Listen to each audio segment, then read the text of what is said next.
Hello guys! Magandang araw sa inyong lahat. Gusto ko lang i-share sa inyo guys kung ano yung mga pwede nating gawing exercise dito sa ating mini gym, dito lang sa corner ng ating apartment. So, pwede ba tayong gumawa ng program sa, kumbaga first day, pwede ba tayong gumawa ng chest at tricep. So guys, ipapakita ko lang sa inyo sa mga equipment natin kung ano yung pwedeng gawin para sa ating program. Kung ang first day natin ay chest at saka tricep. So dito guys, mayroon tayong bench. Ito yung pinaka-importante guys para makagawa tayo ng exercise para sa ating chest, itong bench. So ang gagawin natin guys ay dumbbell press. So maganda ito guys, pang definition. Kung napagmas nyo na yung mga muscle niyo, ito naman yung gagawin natin ay, ang dumbbells kasi guys, ay nakapokus ito sa muscle definition. Okay. Yung press tayo guys, ito yung dumbbell press. Tabihin natin yan guys, ay yung unang exercise natin para sa ating flat bench dumbbell press. Pwede rin tayo mag-fly. Yun, gano'n. Ito naman guys ay dumbbell fly, flat bench.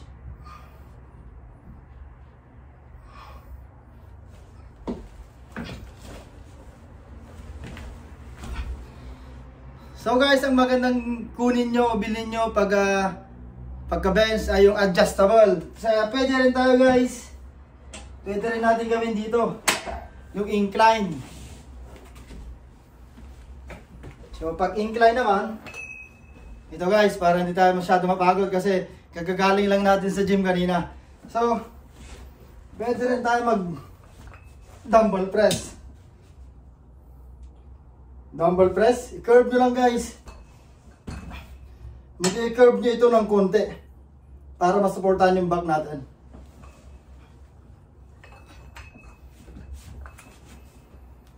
Yun. Dumbbell press. At pwede rin fly. Fly. Ano? So, yun pa lang guys, ay naka-apat na exercise na tayo para sa ating chest. Tingnan natin guys kung ito ay pwedeng decline. Yun, pwede rin siyang decline guys. So, pwede natin i-decline. Yun no? Dumbbell press pa rin. Pwede ka rin kayo mag-fly. Decline bench, dumbbell fly. Yun pa lang guys, oh. Tingnan nyo guys, kahit na magaan na dumbbells, tumutulong ng pawis dahil magandang exercise ito. So, sa bench pa lang guys, 6 na exercise na para sa ating chest. Pwede kayong mag-dips dito guys.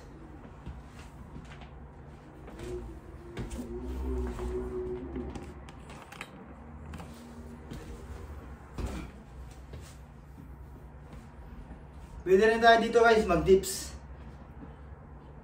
Ito guys ay chest dips.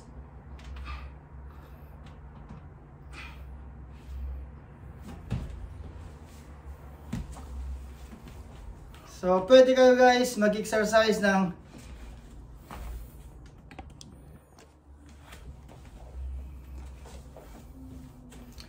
pwede nyo gawin guys yung program na para sa chest ay 6 na exercise,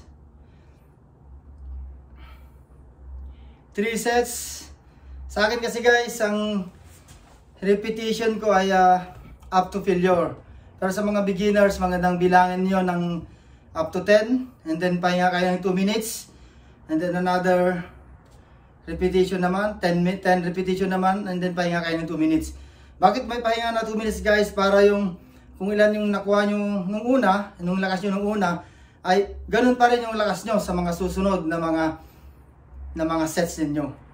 So Pwede pa rin dito guys. Isa pang exercise para sa chest na i-share ko sa inyo. Pwede nyo gawin yung pull over. Yun, pull over.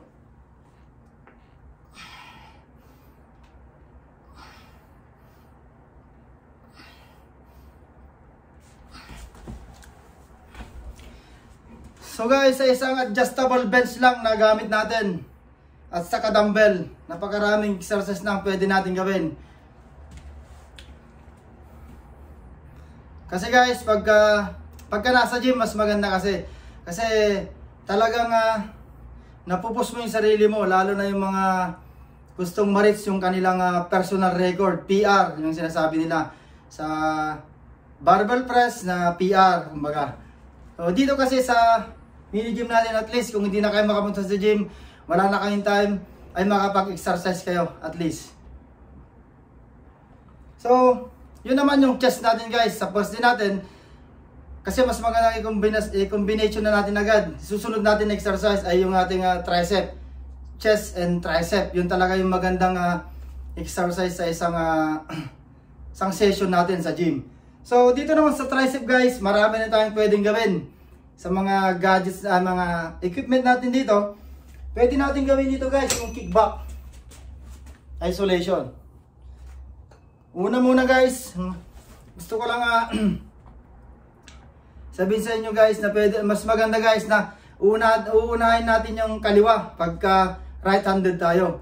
Kasi mas mahina yung kaliwa natin. So, mas maganda guys, lahat ng pagkuha nyo ng mga equipment ninyo, ay kaliwa yung pagkukuha nyo, at least siya ay makahabol sa ating kanan kasi mas malakas kasi yung kanan natin. So, pag sa umpisa exercise natin guys, so guys, mas magandang unahan natin yung kaliwa guys kasi mas marami kang makuhang repetition dito sa kaliwa mo. At least kung anong nakuha ng kaliwa repetition mo, ayun din ang kukunin ng right hand mo. So, ganun guys ang ginagawa ko. So, dito guys, pwede natin gawin yung kickback. Kickback isolation, unahin natin yung kaliwa. And then after that, yung kanan naman. Okay, ang positioning guys ay pwedeng ganito. Yan, horizontal siya. Ang ginagawa ko guys, talagang yung magagaan lang talaga. And then yung proper form. Yan.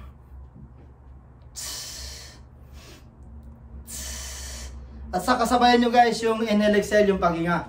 Kasi mas nakakatulong iyon para mas malakas tayo. Lalo na sa mga persahang pagbubuhat. Ito kasi medyo magaan lang pag yung kickback.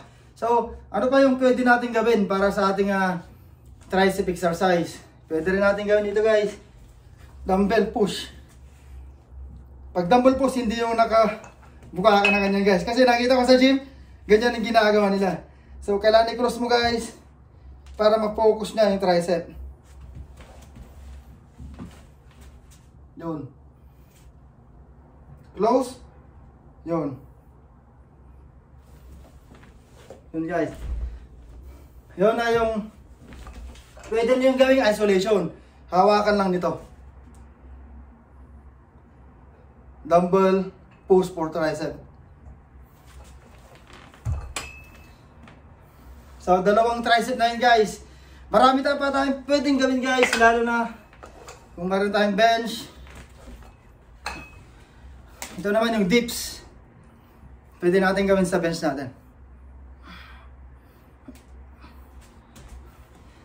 Kung may dalawang upuan kayo, pwede nyo ilagay yung paa nyo sa upuan, sa isang upuan, and then maglagay kayo ng plates dito sa mahikan nyo. Paa nyo dito. Para mas mabigat. So, tatlong exercise na yun guys. Pwede nyo rin gawin dito guys kung mayroon kayong barbell. Close barbell press. Mabigat lang itong bar natin, easy bar. So, close na ganito guys. Close yung kamay, kita nyo naman. And then press. Tricep din ito guys.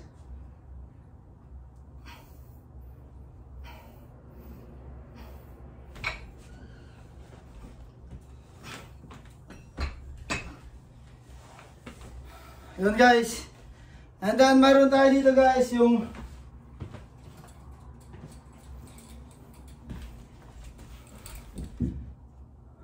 cable rope extension natin, itong band na ito, resistance band.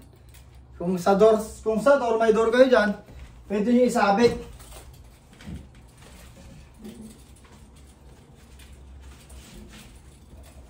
Sa door nyo, kung may door yan, and then pwede na kayong gawin yung tricep extension. So, ilan yung pwede natin gawin sa tricep? Ang una ay yung kickback. Susunod yung dumbbell press. Susunod yung dips, tricep dips. Susunod yung cable rope extension. So nakaapat tayo guys. At saka yung panglima ay yung barbell close grip. Panglima. So at least guys, mayroon tayong pwedeng gawing 5 exercise for tricep. At saka pwede tayong maka-6 or more para sa ating chest. So guys, yan lang yung ma-share ko ngayon guys. Sa susunod na kabanata ng ating vlog guys, ay share ko naman sa inyo kung ano yung pwede natin gawin sa ating second day, yung back and bicep. Okay guys, maraming salamat sa panonood. Sa mga bago po sa ating channel, pwede pong paki-click ang subscribe button at paki-like na rin upang sa mga susunod na video ay lagi kang updated. Maraming salamat po. Ang inyong pong lingkod, ako po si Architect Peter Monar.